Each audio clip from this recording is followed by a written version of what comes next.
Hi, everyone. Thank you so much for this opportunity.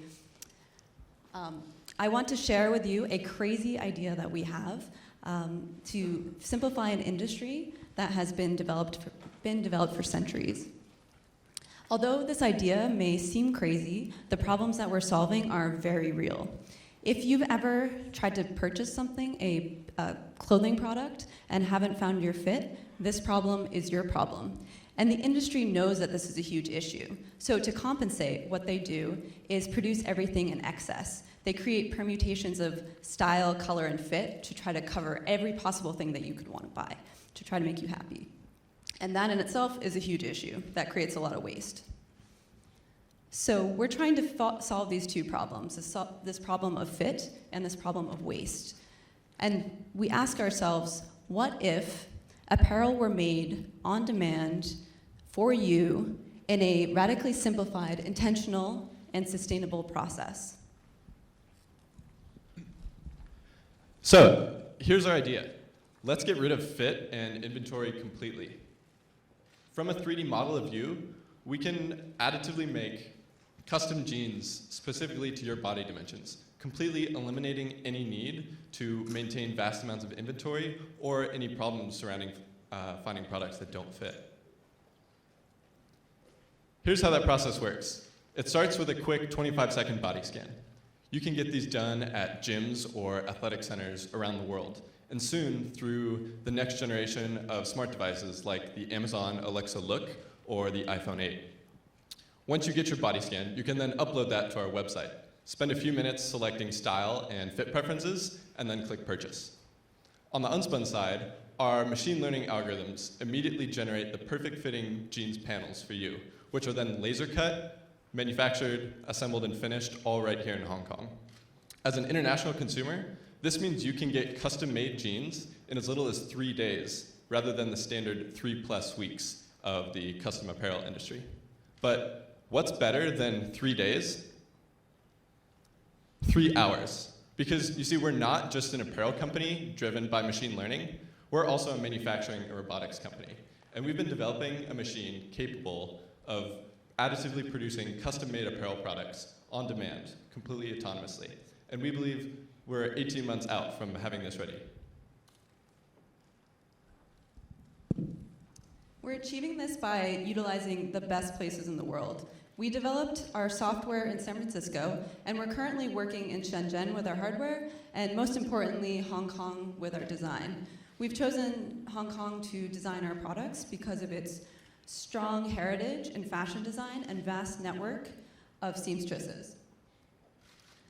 So we've mentioned that we are in the denim space for athletes. That's our first go-to-market, and so we are focusing on the consumer at first, but sort of like Tesla, we plan to expand beyond that.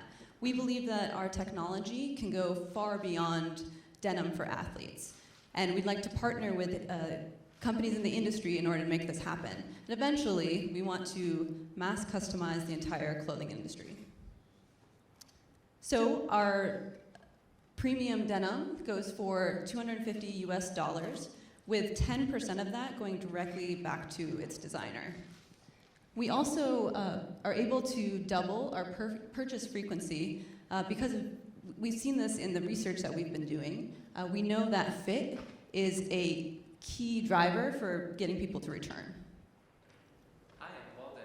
Sorry I can't be with you physically today because it's my wedding day today. But you have Kevin and Beth. With both of them, we complete the founding team of Unspun. From the very beginning, we have thought intentionally about having a diverse team with background in business, design, and engineering. Beth has a very strong expertise and experience in fashion and product, while Kevin has an expertise in robotics and has a successful startup in camera motion. I focus on business and finance, and we believe we have the strongest team to execute on this idea. Thank you. Thanks, Wallen. Besides that, we have a few great advisors behind us that have been supporting us. David Kelly is the founder of IDEO, and he's been supporting this project since its early conception and has really pushed us to think about every aspect of this challenge from the point of view of you, the consumer. Bill Burnett is the executive director of Stanford's Design School and co-author of the book Designing Your Life, and has been a great resource to us as we've continued to iterate through both the design and engineering behind this. We're off to a great start. We currently have funding from the National Science Foundation, Highland Capital, SOSV, and HAX, the world's largest hardware accelerator based in Shenzhen. And we've recently partnered with H&M in their Global Change Initiative to help make the fashion economy more circular. We're continuously thankful for the constant support from Stanford and the University of Colorado. We are currently recruiting our next round of pilot testers. So if you're interested, please visit our website at unspun.tech. Kevin and I we're testing our product right now, the previous round, and we look forward to outfitting you as well. Thank you.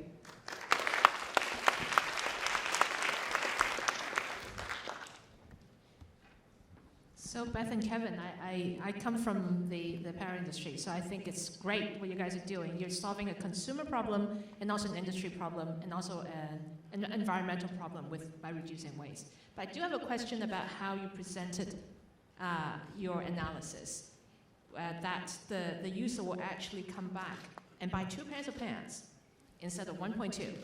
But the thing is, if the industry average is 1.2 and there are things that are ill-fitted, and you give me something that fits really well, why would I buy more? Because in my current buying, there's wastage and it's 1.2. So if there's no wastage, why would I buy more and not less? Yeah, great question, thank you. We found through our user testing that people, once they found a product that they wanted, that they fit into, since that's such a big pain point, they would buy all the colors across that product. So this bottom quote here, I would buy 3 colors of the same style and always keep going back to the same brand for more, was something that we ran into a lot with the people that we interviewed. So this is a huge pain point, and that's sort of a way that we feel that this would happen, that people would come back for more.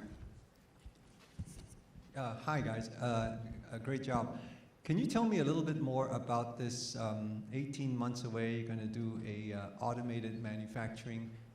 Is that a system? Is that a sewing machine? Is that a cutting machine? What do you have in mind? Yeah, so we're really trying to look at the way apparel products are produced. And rather than trying to create a robot that can sit there and work a sewing machine, we're really trying to think about this from the beginning. So rather than threads to fabric and then fabric to garments, we're trying to additively go directly from yarn to finished product. So similar to additive manufacturing in that it would be built kind of from the ground up, but different in that we're focusing on more of a mechanical manipulation or like a 3-dimensional loom, if you can picture that, rather than a chemical extrusion or a process similar to that. And you claim to be about 18 months away from that? That's currently our projected goal. Engineering obviously is a major part of that, and that kind of explains why we have this partially 2-pronged strategy where we're really committed to the long-term R&D because we believe that is the way the industry is going, but we understand that the technology isn't quite there. So we're really focusing on our software and machine learning now, while our hardware takes about another 1.5 to 2 years to develop. So one more, sorry. Between now and then you are custom making with paper patterns and tailors. Is that what you're doing with your measurements? Yeah, great question. Since this is such a big thing to take on, we've broken it down into milestones, and we want to make sure that there's actually a need in the market. So rather than going straight to developing this new machine that, this whiz-bang machine that does everything you need, we need to prove that there's a need. And we're starting to, we have orders, and we're starting to do that with this fit learning algorithm. So it's all taking the software, taking a body scan, getting patterns from that. We haven't changed the manufacturing in that aspect, so we're able to, like our pants today, have been made in the traditional way, but have been patterned in using this new software, this new algorithm that we developed. So once this takes off, we're hoping to start to fund the machine a bit more, and then the machine will be able to take in the data that we have with this algorithm. Does that help a little bit? Should I clarify? Or is that good? Yeah. how are you doing body scans today? Yeah, thank you. Really quick. So we're not trying to own body scanning. Those companies exist. There's a bunch of hardware standalone devices that exist in the space. Currently, like Fit3D, these are all hardware platforms that are in gyms. But the big thing that we're excited about is this integration of Intel RealSense. It's an infrared-based scanning system, and Amazon has just built one into their new Alexa Look device, and the rumor is that the iPhone will have the same depth sensing capability. So really trying to be ready for that world when the hardware is available. Thanks. Thank you very much.